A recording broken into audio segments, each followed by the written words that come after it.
I mean, how do you? That's one of the reasons you're here. In addition to the round ball activity, how do you feel about getting close to graduating? Just get a response from both of you. I mean, it's an accomplishment. Just coming from Southern California, nobody in my family really graduated from a four-year college, so this is kind of big for me. Something my mom always wanted me to do, especially coming from a university like UC Berkeley, known for their academics and also playing basketball. Knocking out two birds with one stone. It's an accomplishment. I'm very excited and blessed to have this opportunity. So I'm grateful that I was able to finally get this degree. And what will the degree be in? Social welfare. So that's basically like psychology and sociology put together. Give back. Me and Richard were both interested in giving back to the community. Myself, Richard's in the. I'll let Richard talk for himself, but I'm in giving back to the community kids, African American kids back home that don't have the same opportunities we have to better themselves and things like that.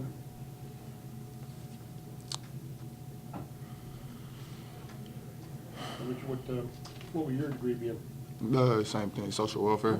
Okay. Yeah. You had a little rockier road to. Yeah.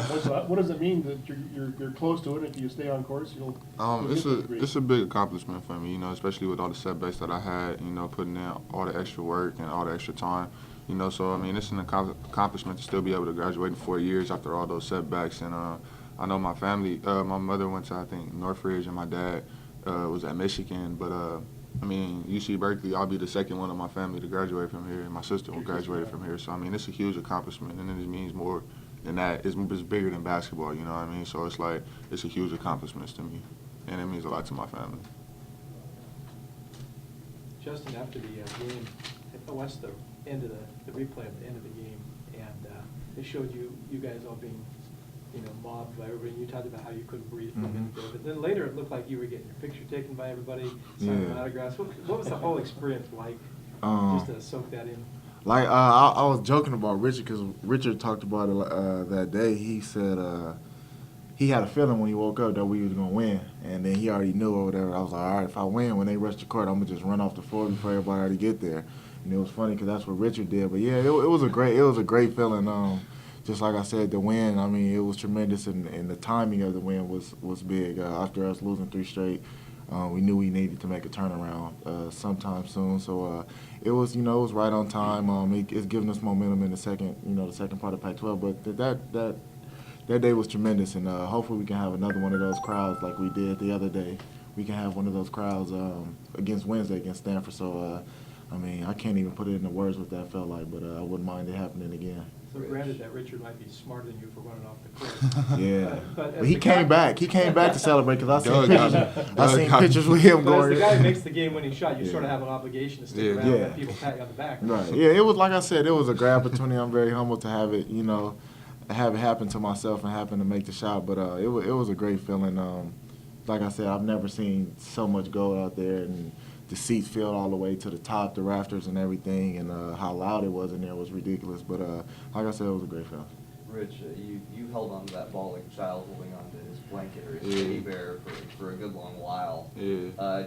How long did you take it home? I took it to the locker room. I gave it to Coach. I mean, I just thought it was something that he should have, so that was it.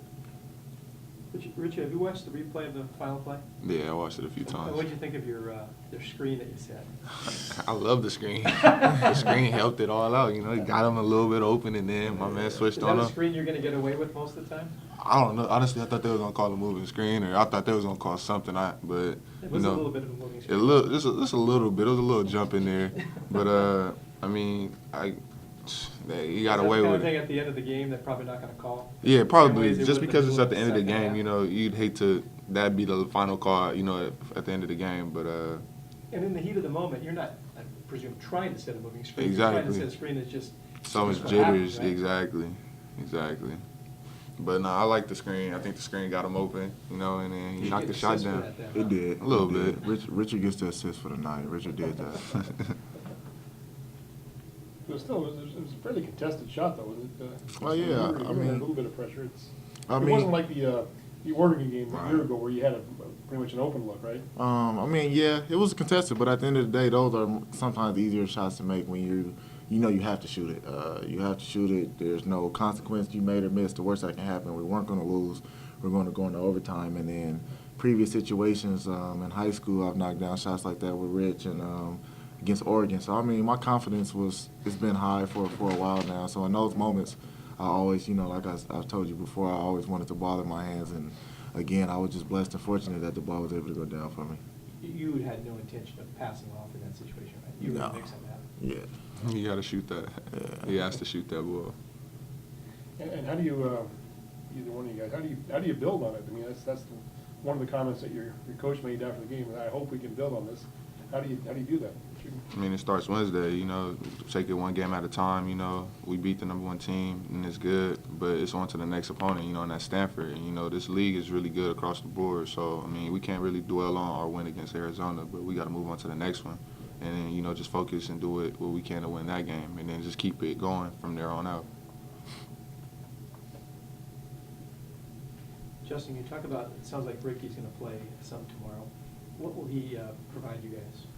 He brings the little things that, you know, I'm sure Coach talks about that doesn't show up on the stat sheet.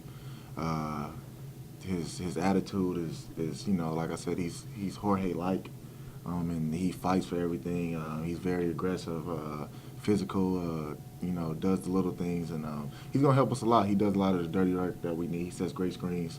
Not to mention he's also a great shooter.